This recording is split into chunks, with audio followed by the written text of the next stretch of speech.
Well, we're doing some questions today. We're doing the rest of them. So we did a few in the last episode. We didn't quite get all the Christmas ones, so it's going to be post-Christmas. Happy New Year! Yeah, Happy New Year. The 10th of December. Happy New Year, everybody. It will be the New Year when this comes out. For all these people, everyone that's had a meltdown at Christmas, everyone who's like a bit chubbier than they was before going to Christmas, it's all right. Don't worry, it will come off. It's not stuck there forever. It's not stuck there forever. Do you know what somebody once said to me? What? Do you know when you're at the end of prep? Yeah. And you're right in the dog's end of the tits, like fucking 2 weeks out, and that, you know, you've got that feeling where you just feel like you're underwater and you've got no energy and it's fucking horrendous. And everything feels really like slow. Everything's just hard. Like you can't even be asked to get up to go for a piss. You feel like almost contaminated with like lack of energy. I know what you mean. You know that feeling? Yeah. Someone said to me once, there was like, imagine if we're stuck like this. I think you've said this to me before. It stuck in my head real bad, and I was like, fuck. Can you imagine if you're just stuck like that forever? Nothing would work in the world, would it? I know. Imagine, yeah, you put that into a lot of scenarios, can't you? Like, you know, if you're like I suppose that's what depression is if you're in a bad mood. Imagine if you were stuck like this. I am stuck like this. I'm very happy. I would not like to be stuck in that position. Yeah, imagine being stuck like that. No. Or imagine like when you're super hyperactive and you've got a massive rush of adrenaline. Imagine if your body just got stuck. I think I quite like that. I like being a bit buzzy. You'd be fucking tired though, won't you, after a few weeks? Yeah. You won't be sleep. There'd be no sleeping. True. No. And you're just trying to sit and eat your dinner and you're just like... That's probably what ADHD is actually, isn't it? In boys anyway. I think it works backwards in girls, doesn't it, apparently? Oh, God. Questions before I get us cancelled again. Can't talk about ADHD. Too much caffeine. Think about that, what my mother said to me. If you said that to the kids of 2024, they'd fucking have a meltdown, wouldn't they? What? Yeah. I feel like that was confidence building. She was really inspiring me to go out there and do well in the world. Said that to the kids now. They need therapy, wouldn't they? I took that on the chin and I ran with it. Right, let's have a look. What's your biggest coaching success this season? What's Dan's? Someone's asked me. Biggest coaching success this season? I feel like it's a bit harsh to pick one out of all the people you've prepped. Yeah, loads of people have had good runs, haven't they, this year? Obviously, we've got 8 pro. I'm just sending these to you in the chat there. Not just texting somebody. Sounding off bored. Yeah, hey, bored. I'm just going to start texting my mates. I don't know. There's been loads. I think we had 8 PCA Pro cards this year, I think. Then we've got like, obviously my tone figure client, Ellie. She had a clean sweep through then. First time as British overall. She won like Rookie of the Year at that awards night as well. Look good that did. Sorry, I've just realised we haven't talked about that. Yeah, we hadn't, have we? Fuck me, I didn't expect all that. I just expected like, I don't even know what I expected. I just turned up because that's what I was meant to do. And I just expected to walk into like a little room with some like table. I don't even really know. It was proper fucking looked like wasn't Grammys. It? I walked in and it was just like the biggest room I've ever seen. And there was just all these tables everywhere. There was hundreds and hundreds and hundreds of people. I know. Yeah, balloons and there's things on the and like big screens and that and like well, I suppose it's PC, innit? What do you expect anything less? But I think I was just so like not expecting. I didn't even think about it. I just, like I said, I just turned up. I walked in, I was like, bugger me, what the fuck? Because I was getting rinsed because it was a black tie thing, wasn't it? Yeah. And surprise, I don't own no trousers. Yeah, but you look quite smart though. I don't own no shirt and I don't own no black tie. So I won't buy him one to go to a thing. Yeah, I did look smart, thank you very much. I think I had on some, I didn't have no jog jeans on. I wasn't taking them out for the night. Thought I'll go a bit more thingy and I put some old corduroys on or something. I don't fucking know what they was. And a thingy. Yeah, because I got that picture of Val and Elliot looked cool, didn't it? I said, let's do the James Bond. I was like, just face that way and that way. Right. Did you answer my question? What was the question? Biggest coaching success. I tried to swerve it, didn't I? Because otherwise I'll mention something and then somebody else will get annoyed. I don't know. The biggest coaching success... making it through the year. I didn't land up in a mental institution by November like I normally do. Yeah, there were some good ones, to be fair. I don't know. Keeping up at top of the game, I suppose, with everybody. Another successful year. Just another successful year. Like I said, there's so many people that did so well across the year. Like we were just saying on that last episode there, and whatever order you're watching this in, like I put 65 people approximately on stage last year. That's a lot of people. You know what I mean? So to narrow it down to one, can't really. Yeah. I suppose as first timers, as a combo, like watching Val and Ellie swoop through everything, like, because they're mates. Yeah. So they're mates. They come to me at around similar times. I've built them up from kind of, not from nothing, but like from nowhere, so to speak, and built them up into where they needed to be to then both go into the same show, which is the biggest show of the year, both win the overalls, both go to the British, win the classes. Obviously, you can't win pro card for Ellie because she's in tone. Val win the pro card. Then Val go on to win the pro show in Germany, and Ellie go on to win the Worlds. Yeah, that's a pretty good as like a combo piece of them two as friends. It's not. I didn't realise they were. I thought they just got friends through like your coaching, but well, I think it was, but it was like I think it was quite a long time before because they meet at the seminars and stuff. don't they? It's quite nice, isn't so it? they'd gone through like the whole experience together and stuff, and they did that reel with Kayla and that. That was good. Yeah, it was just good. Do you know what I mean? So I kind of enjoyed that. And then obviously we never actually told the story of I never told the story of what happened to Val on British. We started talking about it, didn't we? And then someone was messaging saying, "You never said what happened." Did they say that to you, or did they say it to me? Once to me, because I thought you spoke about it on the British podcast. Oh no, they was messaging Val. They said, "What happened?" We was waiting to find out what happened, and Dan just never told. Did you know? No, I can't remember. Yeah, so that was a accomplishment in itself, getting rid of that. Basically, what happened to Val on British Peak Week was everything was running tickety-boo, and then she'd pulled a muscle in her ribs or through, like, don't even really know what it was. We don't know what it was. All I know is she couldn't move too well. Yeah. She went to a physio. They tried ironing her out. Fuck knows what they did. They absolutely flattened her and she couldn't get off the physio bed. So my boyfriend had to come and pick her up and whatever and all the rest of it. Couldn't get her up. And basically after that, she couldn't stand up straight. All of full back had just locked, completely gone out. So she definitely couldn't, she couldn't even stand up, never mind anything. She plays it down as well, like, oh yeah. And I'm like, she couldn't stand up, right? So she definitely couldn't pose. And then her body obviously got stressed out with that. She gained 2 kilo overnight of just fluid. This is like 4, 5, 6 days out, whatever it was. And then obviously, or not obviously, but then a period was looming as well over us, which we was already trying to deal with. That was due to land around like show day. Yeah. So basically that was what was going on 4, 5, 6 days out from the British with Val, who was just going to, I mean, she looked fucking phenomenal. Obviously she looked better at the first timers because of the situation, what occurred. We managed to get done what we needed to get done for the British. So she won that. But that was a very stressful few days. So I think getting her body through that like we did to get it good enough to be presentable to go and swipe for a British title quite easily as well, even though she was off. I think that was an accomplishment in itself because that was quite stressful that week for both of us, really. Especially for her, she was not having a good time whatsoever. Bless her. Not what you want, is it? No, and you could see it by how much better she looked next week at Germany because the body was all right by then. It sorted itself out. But yeah, to just gain 2 kilos out of nowhere, because then you've got to carb them up as well. Yeah. And you can't carb them up when all that's going on and the periods come in, and like it's a fucking hard thing to balance from day to day and make sure you get the right decision.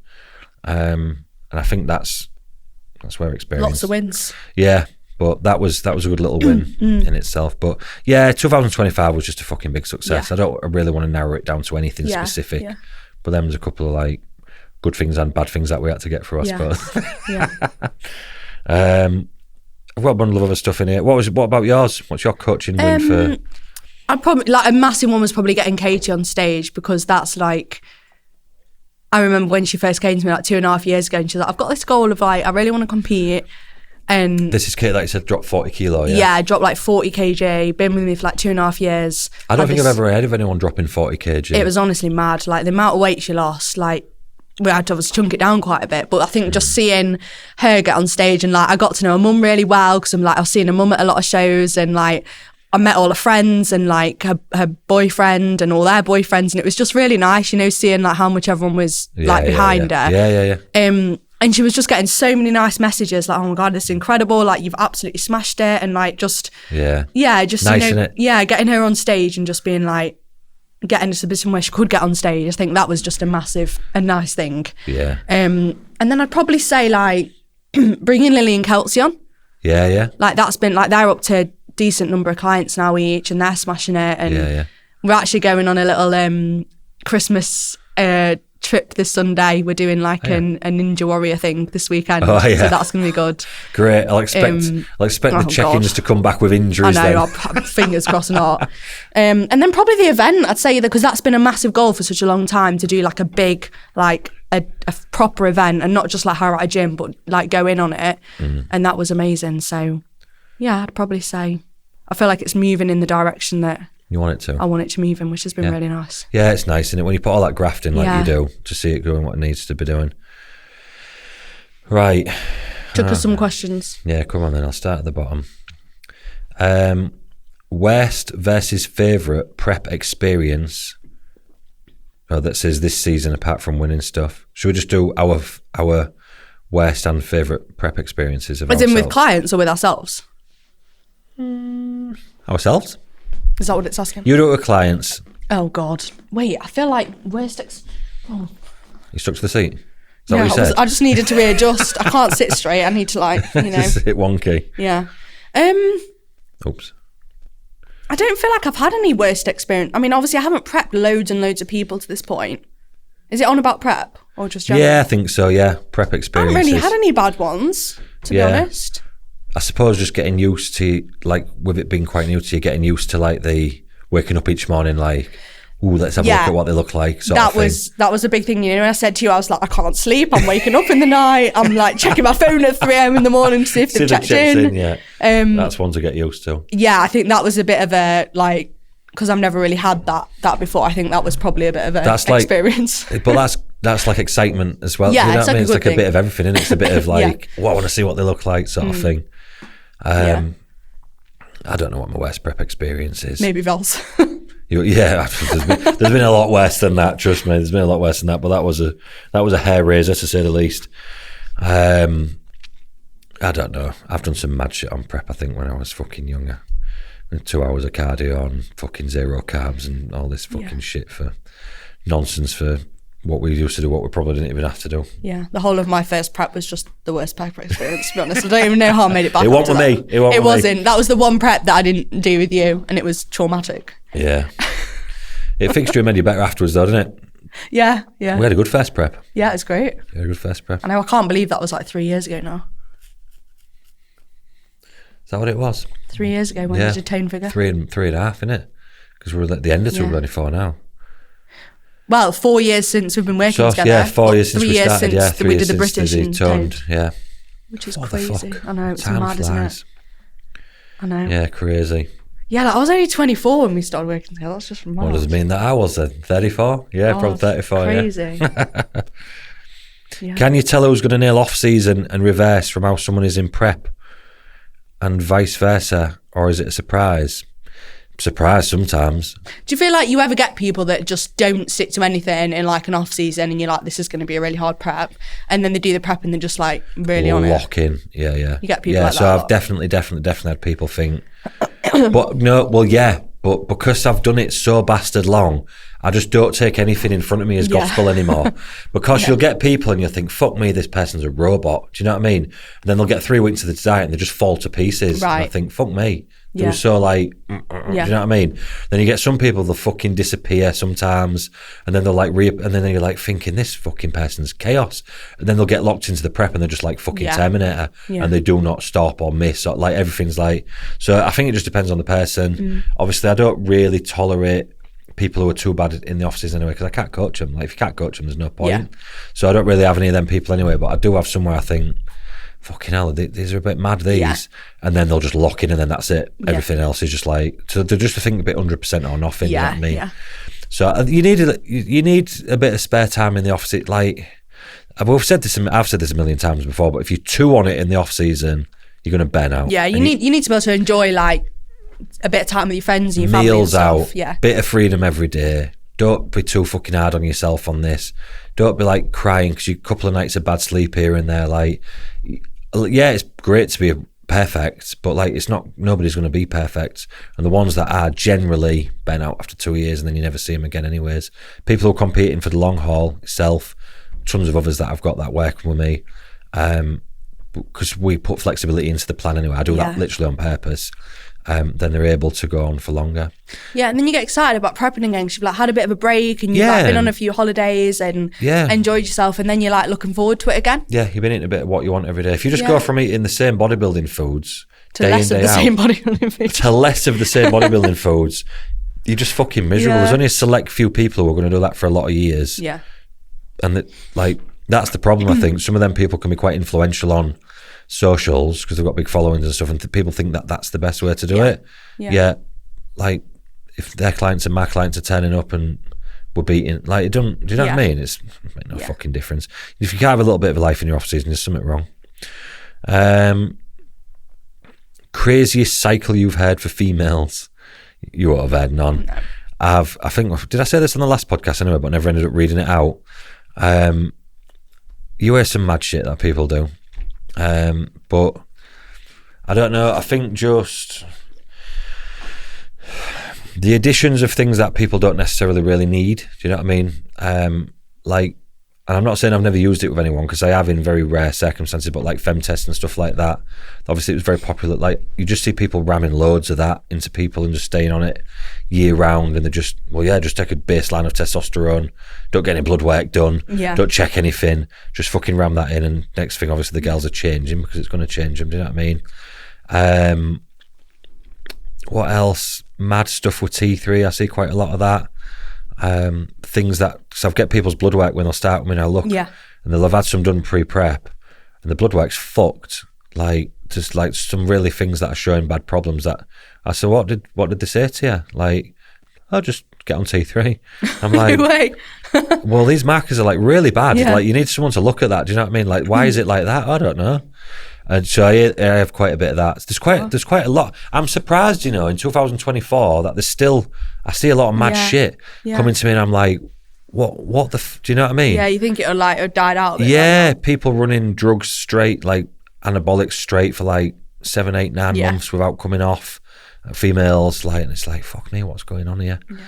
So you hear some pretty mad shit. You don't hear a lot of, we did speak about this one, because I was on about the bloody bloke in the gym with his missus. I know you were on about and you were saying about like the primo thing and all that as well. Yeah. And obviously, for me, we've spoke about this on the other podcast when we was on about primo versus anavar, which got a large response. But they're just throwing primo balling about willy-nilly. And to be fair, I've actually spoke to some of the coaches that were actually initially pushing this when it first started to become popular, and I've spoke to them at shows, and they've gone, it didn't really work out, like, and I'm like, no shit, like, loads of birds are ruined now. Right, well so they've done. come away from it, like, they're noticing themselves and they're pulling back from it a little bit themselves now. Well, at least that's positive that they're not. Yeah, it's positive, but they need to probably start putting that on Instagram like they did it originally. Do you know what I mean? True. Well, if you use Anavar, you're an idiot. You should be injecting primo. Oh, thank you for that. Sorry. You've already ruined enough fucking voices and faces. Thanks for your input. What's the most common thing you see post-show from competitors? Head wobbles. Yeah, I've had this actually with my girls that have competed this year, with just, they're all right a bit, like in that first post-show phase, great. And then it sort of gets maybe like, I'm going to say 6 weeks post-show, and then their heads are gone. Oh, is it? Yeah. That's usually, I'm usually calming people down by that. They're usually coming round a little bit. I think I've got a slightly different way of approaching post-show to a lot. There seems to be a lot, and I'm seeing this a lot more on Instagram this year, of like pressure for staying, like keeping a lot of leanness on the girls straight out the gate. So like, I look at it like this. So you girls this is the way I'll usually approach post-show. And I know it's not the way everyone's doing it, but I'll put it across and I'll say why I do it the way I do it. You girls get pushed through preps for 4, 5, 6, 7 months, whatever. By the time you've dragged out a string of shows afterwards, especially if you've done a string of shows, you've been lean for a fucking long time. Hormones suppressed generally and everything like that, because everything's crashed and burned out. You've stopped having periods and stuff like that. Why in God's fuck am I going to want to drag that out for even long? Like, that's not that. That's something that we should be like where we sweat. Like, you can't necessarily swerve someone keeping the period or not. Sometimes it's chance and luck. Everybody's different. If the prep's not too aggressive, you might get away keeping it. Like, do you know what I mean? Like, there's a bunch of different factors that play in. Some people start dieting for 4 weeks, the bloody periods fucks off like quickly. Other people's are still having them on show day, right? But to take an average through the middle, most people's fucks off. Usually a couple of months before the show, let's say. Why in God's fuck am I going to want to drag that on even longer for somebody after a show? So somebody that's absolutely starving the git off, the body's crashed out in a really non-healthy place. why am I going to try and drag that on even longer on purpose and make them suffer and feel bad for not sticking to a diet and all this? Right, it's a completely different scenario for men. So let's just remove male bodybuilders out of that. They're on hormone replacement.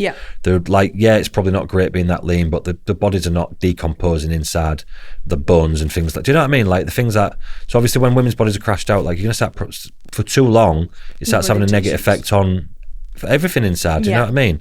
So why am I going to keep them starving, make them feel like shit because they can't stick to the fucking plan after the show, drag out any health problems that have possibly occurred on the prep that have been suppressing things like that? Why am I going to do that? Right? Because we're trying to get, and I know obviously I get it, and I'm not encouraging just binging and going mental after the show, don't get me wrong. I'm not trying to tell people to put 15 kilo on in 3 weeks. That's not what I'm trying to say. But everybody's going to come back up at a different rate anyway, so you can give somebody a lot of food and they'll come up 4 or 5 kilos in a few weeks. Give someone else the same amount of food and they'll come up 10 kilos in a few weeks. Depends on them, do you know what I mean? If they've had a lot of body fat in the past, if they've fat cells and like all these different things, right? But I'm not going to do that to somebody. Like them first 3 weeks, people really, really, really suffer post-show, as you know. You're right. Yeah, that wall's tripping me out behind you. You know, it makes my eyes get people really suffer them first 3 or 4 weeks post-show. I'm not going to make that worse because we want to put that body weight back on anyways, right? And what you'll generally see is people nail these first 3 or 4 weeks and they're still quite lean at the end of it, but nothing's reoccurring in the body. Nothing's good's happening. And then they're going to spend the next little bit of while putting that weight back on anyway to then get healthy again. I know what you mean. So what the just fuck? Just get the weight on a bit sooner and get the health back. Give them a bunch of food straight out the gate, clean, high food, so that they're not feeling that like, because they're ravenous, do you know what I mean? So the more food you can give them, the better. Let that weight come on at the rate it's going to come on anyway. Then when you get to that 3 week point post-show and it starts to slow down, then you can pull the food back a bit. Then that bit of weight's gone on initially, so you've got given them a bit of a head start with getting the body started and everything like that, and the things that the body's probably looking for within itself, and then go slowly from that point. Why go slowly up to that point and then start putting it up from that point? You're gonna end up in the same. You're gonna end up in the same place. Do you know what I mean? So you might as well get that done out at the gate, and then they're not suffering for no reason. It's healthier for the body to start coming up and get a bit of it done. And again, I'm not encouraging people just going and binging on pizzas and burgers for 3 or 4 weeks. That's not what I'm saying. But like, I'm hearing of like people coming post show and they've got like 1,500-1,600 calories on the plan, right? And they're still doing half an hour's cardio 7 days a week, and I'm like, what are you doing to them? Why? I don't get it. Do you know what I mean? So that's not the way we come out of post show, and especially for first timers, especially. Now, if I've got somebody who struggles putting weight on mentally, and it's really going to destroy them coming up a little bit quicker and are eating a decent amount of food, and they're able to stick to it. Like I have got clients like this.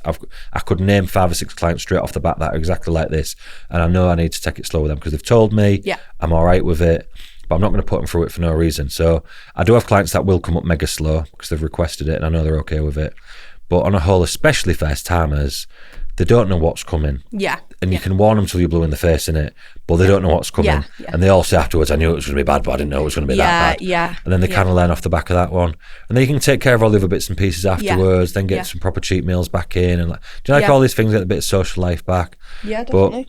But I think that's something that's happening. I can't remember what the actual question was and how we got onto that. But it's like, I think it was it's the thing you post-show. see most struggling with post-show. Yeah, post-show. And it just seems really common this year that's happening. And there's just no need for it. I just don't think I see a lot of people struggling more than they need to be for no reason when there should be other focuses, and like competing 12 months apart. So like a lot of the premise behind it will be like, you need to not put too much on because we need to be careful because you're competing in 12 months. And for me, I think a female competing every 12 months is bad news anyway. You get the odd few that you might be all right with, or maybe a one-off year but not regular, or maybe a one-off year, like so if, or maybe like if you've done like the British and you're like, right, let's just do the university one. Do you know what I mean? Like that's still competing within 1 year really. But doing like September, like that is bad. The person who's doing it shouldn't be doing it. If you're a female, you need longer breaks. You're not going to really make any improvements particularly in that amount of time, and your body needs a longer reset. So then you shouldn't need to be as worried about coming out of, you know what I mean? You're only just going to be getting yourself back on track, and you're going to be going back in. You're probably not going to look any different, and you're just going to start slowing your metabolism slower and slower and slower until you grind to a halt, and then you're fucked anyways, and you need to take 2 or 3 years off stage to get everything sorted again. just compete every 18 months as like a minimum case scenario. You'll have chance to recover, you'll have chance to reverse, you'll have chance to get everything back on track, you'll have chance to do a little pullback diet so you're not dieting as hard when you come down from one point because there's enough physical time to do it. Like, that would be my advice. So it's just a couple of things I've noticed this year that people are doing, and I don't know if it's on their own choosing or they're getting bad advice, or it's their own choosing and the people who are looking after them have not got either the experience or the backbone to tell them otherwise. Because I have it, and I've just said, well, I'm not coaching you then. Right. I did it the other week. I've said it repeatedly. Well, that's fine, but you're not doing it with me. Yeah. It's up to you. Make your own choice. Yeah. Do you know what I mean? Yeah. That's how serious I am about it. I'm not going to. You don't want to put anyone in a bad position. No, I'm not going to trash people. Do you know what I mean? Yeah. And I'm not like I say, I've done the thing where we've done, and I've done it multiple times with people. You did it anyway. British and then Universe, like 6 months later. We know what we're doing. We know what we're in for them. We know we're having. Do you know what I mean? Mm-hmm. Like, but just going year after year after year after year. That's just being addicted to competing. It's not great for anybody's body. 9.9 times out of 10, and you're rarely going to make any fucking progress. Yeah, no, I agree. Yeah. So I just thought I'd put that out there because, like I say, it's something I seem to keep seeing. Yeah. And I'm like, do they know? Like, are they aware? Yeah, Is anybody telling them? Yeah. So you just want, like, obviously, I'm not going to start messaging people and saying things.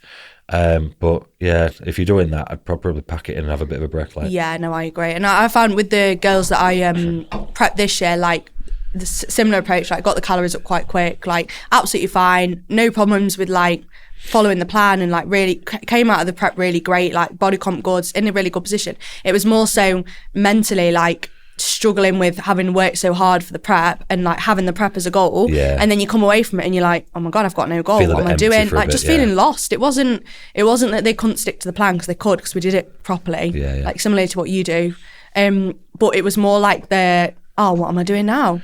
But I don't feel like I've ever really, I think a little bit at the start, but I think, I don't know. Yeah, it's just, but I just think that takes a bit of time as well to like figure out, you know, get yourself back into a good groove of your training. And then, because I think when you're on prep, you cut out so many things in your life what you probably enjoy because you're on the prep. And then after, you still haven't added in the things you enjoy, but you now don't have the prep. And I think that's what maybe leads to it a little bit. So I think it's just like building back in those little things that you like enjoy doing as well. Yeah, for sure. But yeah, I think that's what people struggle with the most. Yeah. Especially first timers. Yeah. And then it's all of a sudden it stops and they're like, oh, I feel all right again. Yeah, it just takes time, doesn't it? I always tell all of them, I just say, listen, it is a mental adjustment period. 3 words, mental adjustment period. Just keep remembering that. What you think's not real. It's not like, it's not your thoughts. It's not set in stone. It's not actually your thoughts. It's just, well, it is your thoughts, but like, I get you. Do you know what I mean? It's not reality. All of a sudden it'll just fuck off. Then they always get to that magic point, like between 3 and 4 weeks, and they go, I feel better. Like, we're all right now. Here's a new training plan. It just takes a bit of time, doesn't it, to like, you know, readjust. I didn't ever feel like that. I was like, fuck that shit. Don't want to see that again for another year. I like that. You know, the bit where you've come out of your prep and you're feeling a bit better and you're like, energy's back, and you're feeling a bit good, a bit better again, and then you can like go out and do things, and you got a bit. I quite like it. It's different for a boy, because a boy just put, like I said before, a boy puts £20 on, looks way better in a t-shirt. Sick pump for not hardly doing anything. Still got a bit of your tan stuck in your skin. Life's good. Life's good. Are there any other coaches out there that you really rate or look up to? And if so, who and why? P.S. Love the pod. Oh, thanks. Yeah, of course. I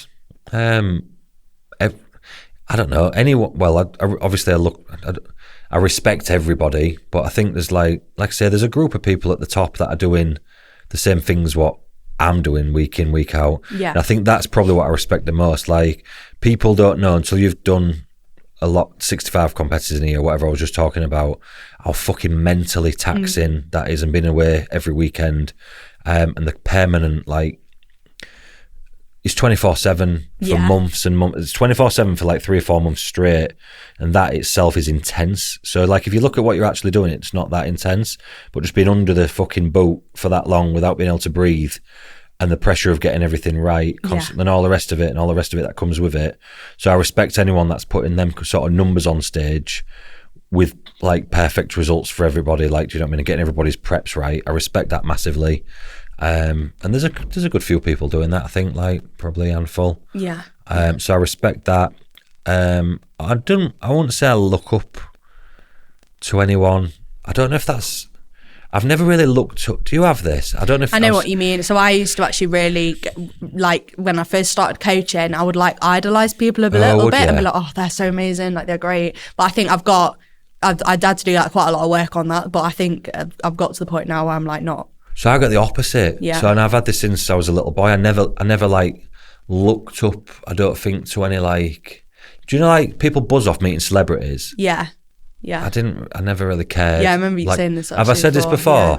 I don't like saying it because I don't know if it's like arrogant or something, but it's just the truth. I'd never like stand in a line to fucking. Yeah. Do you know what I mean? Like, or I'd see someone, I'd be like, it's just another human. Yeah. Like, do you know? I don't really get it. Yeah. So I'm the same with like probably the coach and all like that. I'd never really like look up to anybody. Do you know what I mean? And I don't know what that is. Maybe it's maybe I need to work on that. But I don't know. I think everyone's just humans, and some people are good at some stuff, and I respect a lot of people and the work that they put into stuff.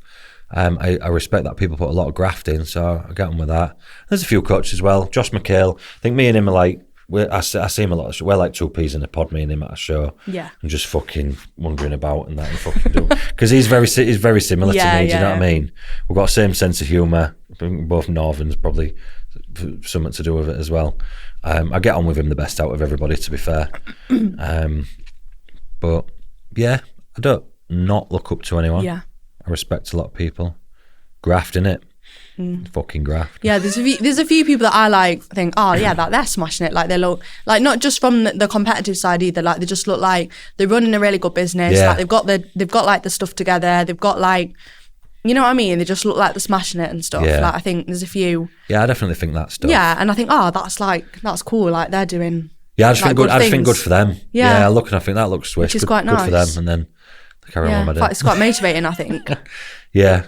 Yeah. I don't know. Maybe because I don't respect myself.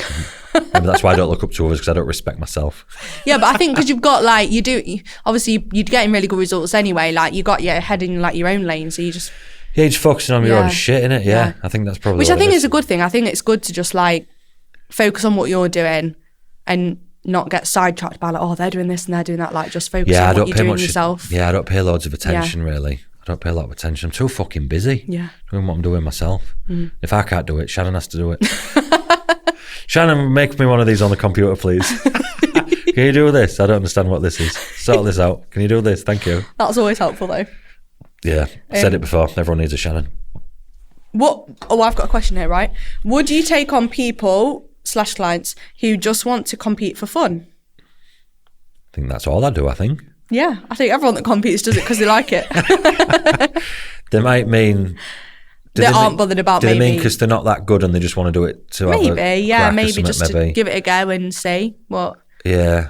I think that's nice when people do that because it's like a bit... They're not putting pressure on themselves. Like, they're normally quite nice to coach and quite like just get on with it and enjoy it. And I sometimes quite like coaching like bucket list people. I think I've said this before. I kind of like really take my hats off to them and they'll just go... They've trained for years. Yeah. They eat pretty well. They do this and that. And they'll just go, I want to do a bodybuilding show, Dan. Oh, you mean like it's one of their like life goals and they just want to box it off? I just want to do a bodybuilding show. Yeah. And that's it. And I think, yeah, they will. They'll want to do loads. And then they come along, we'll do a little off season, get them into where we need to be to compete and all the rest of it. So I'll have them for like 18 months, say. They'll pick a show 18 months away, get them where they need to be, do the show.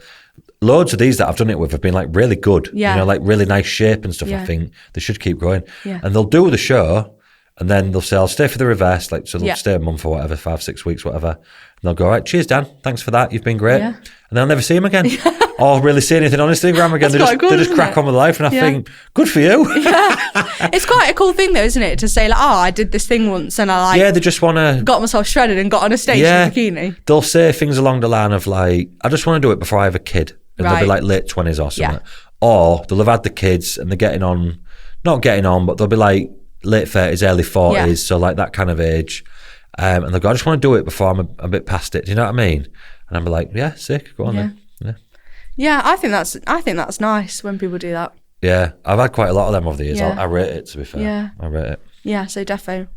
I think that's all mine. Is it? I got frigging loads, man. How many did I count we got? Oh, you got like 25 or something. Stop playing it down. I'm sure it was 27. Oh, sorry. It was 31 including the bots. Oh, yeah. Hi, would you like to date me? Well...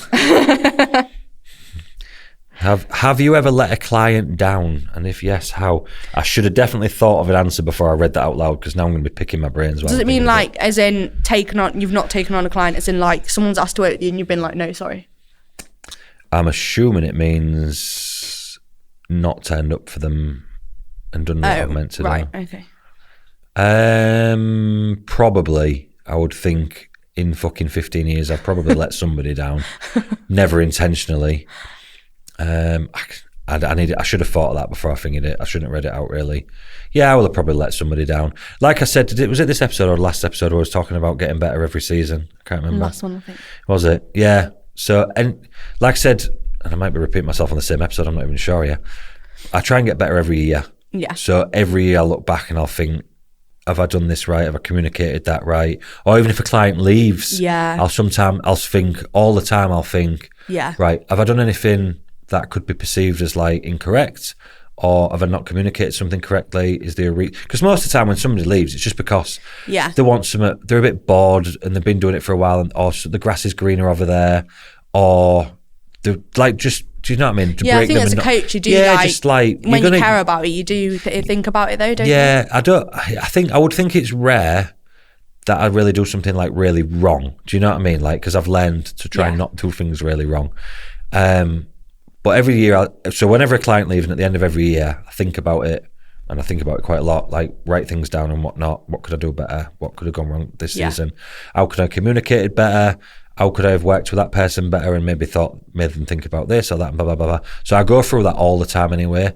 So I think it's like a constant evolving process of trying to be better at your job. Yeah. Because you give a fuck about your job. Yeah. Do you know what I mean? Because if you care, which you do as a coach, you're never going to intentionally like upset a client or do anything that's like you want the best of them. I've upset a lot of people, but anytime I've done it, it's what I've believed for their own interest. What's going to be best for them though, not because you intentionally and to be honest, some of the hard conversations you have to have, we're gonna have to put your show back 6 months. You know what? You're not as big enough. You're carrying so much fat. You shouldn't have fucked up this period where you was coming off plan and doing this. That's your fault. Do you know what I mean? Like some of the things that I have to say to people, and I think they're just going to bugger off. They're not going to be happy about this. And then they'll cry, and then they'll come back and they'll go, yeah, you're right. Yeah. Thanks for doing that. Because they're hard conversations to have, you know what I mean? But I'd rather stick my neck out and be the bad guy and do what's right for somebody than... Definitely. Oh, yeah, I'll be all right. Yeah. Why do you look so confused?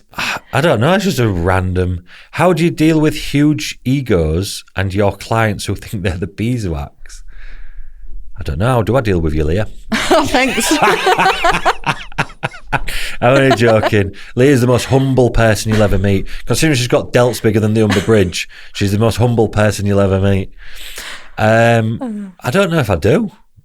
I don't really get to see any of it, I think, is the answer to that. I've never met any one of your clients that is like, has got a huge ego that I can think of. I don't think so. To be fair, I can't really think of anyone within bodybuilding that I know that's like really like... It's usually a bit more of the men, isn't it? Some of the men are a bit more like that sometimes, but I think it looks like a super showy, like flashy sport from the outside, but when you actually get to know everyone's actually really nice that I've come across anyway. Yeah, I think when everyone's trying to represent something on Instagram, they'll make themselves sound worse, or little jokey comments that they've made that sound like fucking hell, they sound like they're full of themselves, and it's usually not. Yeah. I was told that I do seem to have a reputation for having clients that are not really nice like people. no bad people particularly, or like, oh, do you know what I mean? Like, I don't know, because it doesn't wash with me that anyway. Yeah. Because if they started acting big, and I'd just be like, what are you talking about? Yeah. Just calm down. Do you know what I mean? I feel like it's like who you chat with as well, because I think about all my clients, and I'm like, oh, like I feel like they're all nice people. They're all people like I could be friends with as well, which is what you want, really, isn't it? Yeah, I have real good clients, me. I'm really lucky with the clients I get. Biggest coaching icks you hear about? C. Fucking I don't know.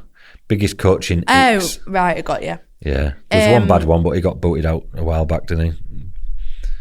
For sending dick pics and things like that. Coaching icks you hear about? C. I don't know. One of the things I fucking hate is seeing people, and we touched on it a minute ago, with competing every 12 months constantly for years and all that, is when you get a coach. I get why they do it. I couldn't do it to people, but I just think it's a bit when fucking someone's on a tight. roll and they just keep putting them on stage. They just keep putting them on stage, and you'll see people get on stage like 6, 7, 8 times, and they've already won overalls and this and that, and then they're just banging them weekend after weekend after weekend, and I'm like, and they're looking worse and worse usually as they go on as well, and just fucking pack it in and do what they're meant to do with them. Do you know what I mean? Like, again, maybe the guys it ain't so bad, maybe it is if they're using like diuretics and things like that, which is dangerous. But like the women, why are you doing that to them? Do you know what I mean? Tell them, if it's them as well, tell them this is bad. What are you doing that for? Get back in your off season and sort yourself out. That really gets on my tits, because I'll often see it with like youngers and stuff like that as well. So like the youngers will be like 22, 23, 24. So they're young, do you know what I mean? They don't know that what they're doing is like just killing them off. Like really the recovery is going to be a lot longer, and it's just pointless. Do you know what I mean? They're wasting a lot of money to try and then stand there with a trophy it's just, I'd rather look after people properly, even if you're not getting the exposure on Instagram to try and build your business, and then at least you know you're doing the right thing, and that's going to pay off eventually anyways. Definitely. Because people will tell people, do you know what I mean? They can see that what you're doing is right or wrong, and people know about that. Icks, I don't know. I can't say I watch and see much, to be honest. I just watch my own shit. I'm trying to think what I've got. From a client perspective, mine, something that does actually irritate me is when you're trying to help someone, which I have had a couple of people like this, when I'm trying to help someone and they're taking like donkey's years to reply to me. Oh, right, and I'm like, how am I meant to be coaching you when I can't even get a reply from you? Oh, really? Like that sometimes, that grinds on me a little bit, actually. I don't really get that, actually. Not with the bodybuilding prep clients. That's probably why I don't get it. It's more lifestyle focused, that one is. But what was the other thing I was just about to say? Oh, the creeping bastards that are in people's inbox trying to poach clients and stuff. Oh yeah, the what coaches. What the fucking hell? I've heard some bad uns. Like I heard a bad un the other week, and I couldn't believe it. And I just. What the like, especially if they've already got, like, because my clients send me these messages, so I know who does it as well, and they'll screenshot it and send it. What sort of stuff are they saying?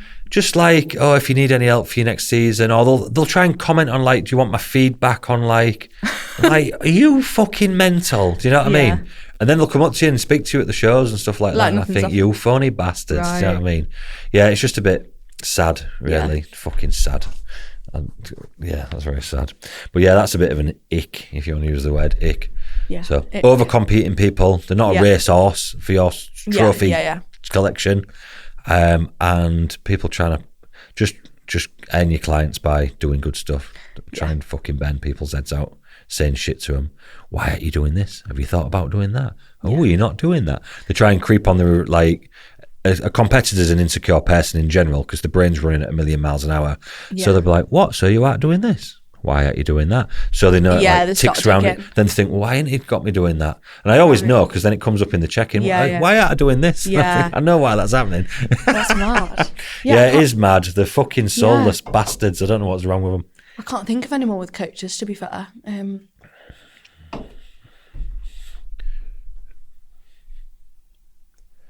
No, that's it. I can't think of any more. Just doing a little theme tune for the guy. Thanks. I feel like I've got loads, but they're not on my head. They're not in my head right now. Yeah, Leah don't want to get herself cancelled. Yeah. Will's just pressed a button. Close down. Weirdest food combinations you've both done in off season and prep. Oh, I can think of some mad ones from the first prep. Fucking mad uns. Oh, you go. When I was on prep in that first one, and I was literally on, I don't know, it was like a weird meal plan, but it had random things. Like one of my meals was like a jelly and options hot chocolate. It was like super random. I used to get a whole bag of salad when I was literally starving, and just cover it in like sugar-free dressing and just eat the whole bag of salad with sugar-free dressing. It won't have been calorie-free dressing though, will it? No, it was. It was like the the skinny syrup dressings that have got like 1 calorie. They're a bit more out of fashion, them, aren't they? Yeah, I don't like them. I don't like them anymore. Yeah, I'd encourage people to just destroy people's digestion. And I used to smash the 0-cal jellies. Yeah. I used to be smashing those on that first prep. Yeah, I don't think. I don't know. I think I used to have a lot of cauliflower rice. I just fucking steam the ass out with loads of cauliflower rice. Oh no, I hate that. Yeah, I do. But when you're starving, you get off. I could eat like a couple of bags. You know what I mean? Yeah. What did 40 calories a bag, I think it is. What was I having this? Oh, when I was on the back end of that last prep, And I think my last meal got changed. Oh, this was it, right? My last meal was... So it was Greek yogurt, berries, and then 15 grams of whey, which is what it always is. And then I think when we got into the really back end of the prep, you swap the Greek yogurt for egg whites. Yeah. So I think at one point I was doing like frozen fruit mixed with egg whites with like the whey sauce on top of the egg whites. Yeah. And I think I got so many messages at that point, like, what on earth is this? That's vile. This and is I was like, it's really desperation. nice. Yeah, then you try it in your offices, you're like... Yeah, and I was like, hell, what? this I is think I watched my horrible. YouTube video back and I was like, what on earth was I eating? I used to have a lot of stuff in the off-season where I'd have like chicken shakes. Yeah, like blend it up. Yeah, so I'd have chicken, and then you used to be able to get sweet potato powder from bulk powders back in the day. I don't know if I can still get that. And then what did I put in there for fats? I just put some like oil in there, I think, or something like that. Lovely. Oil or peanut butter, I think. I can't remember what. Blended oil chicken shake. Yeah, I don't know. I can't remember what it was now. I don't know if it was maybe almond butter or something. Anyway, it was a decent amount of fucking calories in the shake, like, because I just used to get to the point where, this is before anybody knew about like, well, your digestion's fucked down, you should probably just cut back a little bit for a little while. No, must never surrender in the off season and just fucking bulk for a year straight until you're nearly going to die. So I just used to end up doing chicken shakes. Yeah. And tuna shakes. Oh, nice. Tuna, lamb cordial. I think I just did that. Tuna, lamb cordial. Maybe peanut butter. Training lower with intensity and to failure. Eating, sleeping, on point. Why is my lower not exploding? Just how fast it reacts.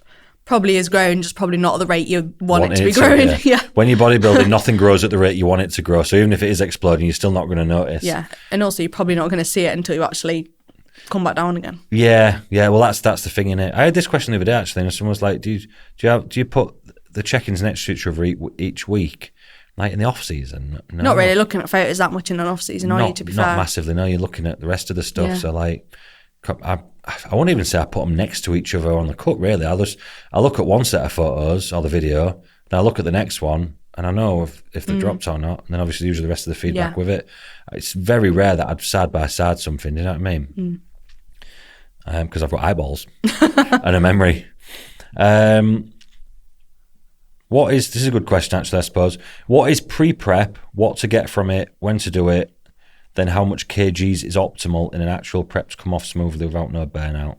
So I think the pre-prep front is probably it's just a phrase that's been thrown in there now, the pre-prep thing in it, I think. Yeah, I feel like the whole thing's quite a new terminology. I like it, to be fair. It's just a way of getting a bit of shit shifted early doors and then coming away from it for a couple of months before you get stuck into the actual prep. So you're not doing a solid, like, massive prep in one go, basically. And for me, like, I think if you're in an off season for a bit, I don't want to do that too far away from the show. So a lot of people, what they'll do is they'll do that mini diet like now, like November and December or October and November for like 6 or 8 weeks or whatever. And then they'll go back to growing all the way till May and then do a 20-week prep. Well, for me, you're going to put most of that back on by then. So I prefer to have the growing time right through. Yeah. And then I'll usually do 6, maybe 8 weeks, taking some shit. I'll just say January and February maybe. Yeah. Just take some shit off, get off what we can in that time. So you might take off like, I don't know, 5 kilos or something, 6 kilos in 8 weeks or something, which is a great head start. Get that done, build the calories back up slowly without putting the weight back on is the key, by the way. Don't just slam your food back up. Then get yourself back to a prep start point. The body's not being burned out from it. It's took off a bunch of shit, which is going to save you some time further down the line, and then start the prep. And I love doing it that way. I do that way the majority of the time. Even if they've not got tons to come off, I'll still do a little tinker because it's a good way to see if the body's responding to the food as well. Because otherwise, what you don't want to do is if the body's in a non-responsive state, which sometimes it can be, you get to the start of prep and then just nothing happens. You're like, fuck, what do we do? Do you get what I mean? Yeah. Whereas at least if that happens a few months before, you can start looking at why is this not responding? You know what I mean? And also mentally, like you kind of feel like actually you've done a bit of a diet that's not been anywhere near a prep, so you're feeling pretty good. Yeah. And then you break, you get a bit more food, you're feeling even better. Yeah. And then you start your prep like pretty fresh, mentally up for it. With not as much to take off. Not loads of so it just I think it's a great idea. And how much kgs is optimal? I don't like always saying that, but we'll ballpark it for you. How much kgs is optimal in actual prep to come off smoothly with no burnout? Depends on the height of the person. Because if you've got fucking Sally at 5 foot and fucking literally Jenny at 6 foot, because I had Jenny on stage in the first time I was in May now, I think we took off 18 kilos in our prep, I think it was 17, 18 kilos, something like that, which is quite a lot in one prep, especially someone who's not like using stuff as well. Do you know what I mean? And we did it in 22 weeks. So 18 kilos is a lot, but not much if you do it over 30 weeks in a couple of blocks. But Jenny eats like nobody I've ever fucking met in my life. So her food was like through the roof. Yeah. We had already done the pre-prep. She was carrying quite a bit before that. And I know for a fact it just drops and drops and drops and drops and drops because we had so much to pull from food-wise, and she's 6 foot. So 18 kilos on somebody who's 6 foot. Yeah. I don't like to put numbers on it, but if you're losing 12, 13 kilos off someone who's 5 foot, and then you've got someone a foot taller, it's probably not that dissimilar. Do you know what I mean? So it'd be very easy to lose over a kilo each week with someone who's plus 6 foot or 6 foot tall, as a girl who was eating about 5,000 calories. Like she was eating a lot. Do you know what I mean? Before we started, in a very active job. So that's that's an instance where I won't be too worried about it. Ballpark where it's nice to sit. It's nice to sit in probably that 12, 13, 14 kilo range to come off on a prep's fairly nice. Less is even better if it's possible. I don't really like these big 20 kilo preps. Yeah. Like I've done plenty of them in the past, and it's something that I've got away from now, learning from, I don't want to keep you haven't got any room either to, like, if things, you're ill or something goes wrong, it's just a lot to get off, do you know what I mean? And we used to do it, and we just used to whip through it in the 20 weeks and fucking get it off. But you're not living... Not an enjoyable experience. Not enjoyable. You're not leaving yourself a lot of wiggle room. No. And like, it's just not a good thing to do. So if you are up like 20 kilos, say, above stage weight, which is easy enough done for plenty of girls, because they get fatter easily, do you know what I mean? They carry it, some of them. So you're best off taking more chunks of the apple in do it in little sprints rather than doing like one huge So if you took off like 5 or 6 kilos in the first instance, chill for a bit, and then come back for the other 12, 13, 14 kilos, whatever it might be, over 20 to 22 weeks, that's probably fairly comfortable. Then you're looking at, if you're doing like, say if you did 12 kilos over 20 weeks, what's that? 0.6 kilos a week, which is I'm thinking usually about what I go for really with people. I think I dropped about between £1 to £2 a week I was dropping off, and I think I lost about 30 pounds. Yeah, 0.6 kilo is £1.50 a week, which is fairly comfortable. You're going to have some weeks where it's £2.5, you're going to have some weeks where it's £0.5. If it balances off somewhere around about 0.5, 0.6, 0.7, it's a fairly smooth prep. If you're chasing a kilo a week, that's fairly, it's a bit quick, isn't it? Depends on the person. Like I say, some people it falls, there's an iron bar under there, right on my kneecap. Some people it just fucking falls off them, and some people you're chasing your tail trying to get bits and pieces off and then refresh things. So like I say, everybody's so difficult. You don't really know until you start actually working with someone, do you? Like how they're gonna and you don't always know how much kilos is to come off. Once they've competed, you can use the previous stage weight as a bit of a marking point, and know that they're going to be round about there or a little bit up, or obviously what have you, depending on what condition they was in, how much time they've had off, how much muscle they might have gained. Like you've got a ballpark, but the first time you can't just go for it and seeing what they look like, first time you're thinking, just like they don't look too fat, they're not in too bad a nick, so we should be about right with these amount of weeks. Again, that's an experience thing, you know what I mean? What is optimal weekly weight gain and bulking? How do you know your client is growing muscle? You know your client's growing muscle by only 3 things. They're getting the right amount of sleep, they're training like fucking crazy, and they're never missing a meal. And you just need to rely on them 3 things being done as efficiently as possible. Obviously, all the little bits of data around it, make sure you're hydrated, make sure you're not living a stressful life for no reason, make sure you're not fucking doing anything stupid, missing things and missing supplements and this and that. But the main core things is sleep as much as possible, train as hard as possible, never miss a fucking meal. And then from that point, I'm just trying to gently lift the calories. I don't want to see big increases. And I'm actually trying to see as minimal increase as possible whilst continuing to lift in the food. That's what I'm actually trying to do. Yeah, I think sometimes people find it hard in that because they're like looking for progress, and it's like... you're not going to see any progress. Yeah, and you end up invisible. Thinking, it's hard because I'm not seeing a change, or like my weight's not coming up very quick, or I'm losing a bit of weight. And it's like, well, you got to take a step back when you're trying to build muscle and think, well, are you ticking everything? If you're doing everything, then all good. Just keep doing that rather than stressing over, are the photos changing? Is my weight changing? Like, just actually focus on what you're doing. And then your genetics response to growing muscle is going to be your genetic response to growing muscle. Just make sure you're being fed properly, mainly through whole proper foods, not loads of fucking processed shite. That's your body shouldn't really have in there. Obviously, everyone has it as a little bit of a extra something nice, but like the majority of your diet wants to be from whole foods, like proper bodybuilding foods. And that's that. Yeah. Let's wrap that up. Well, The plug's on the ceiling. I wonder what you were staring at then. Just noticed that. That's me checked out. It's done. Finish it later. That's me. I'm talked out. Now you can go and enjoy your Disney trip that you will already have been on by the time this podcast is released. Yes, Disney will have been fantastic. Wow, I can't wait for the next podcast to hear about it. Yeah. Just me with Bring blisters. some souvenirs to the podcast. Just me with loads of blisters talking about Disney. Okay, Disney. Mickey Mouse. Yeah, I'll bring some souvenirs. Right, let's shoot. Fab. Thank you very much for tuning in. That sounded really professional, didn't it? It did, very. Then what do you say? Click and like us. Like, subscribe, and drop us a comment. Like, subscribe. Apparently not meant to say that anymore. Stephen Bartlett said not to say that. We have to say something different. What do we have to say? So what about I dare you not to like it? It's reverse psychology. Okay, yeah. Yeah. I like that. You won't subscribe to Leah's YouTube channel. Yeah, you're not cool enough. See you soon. Goodbye.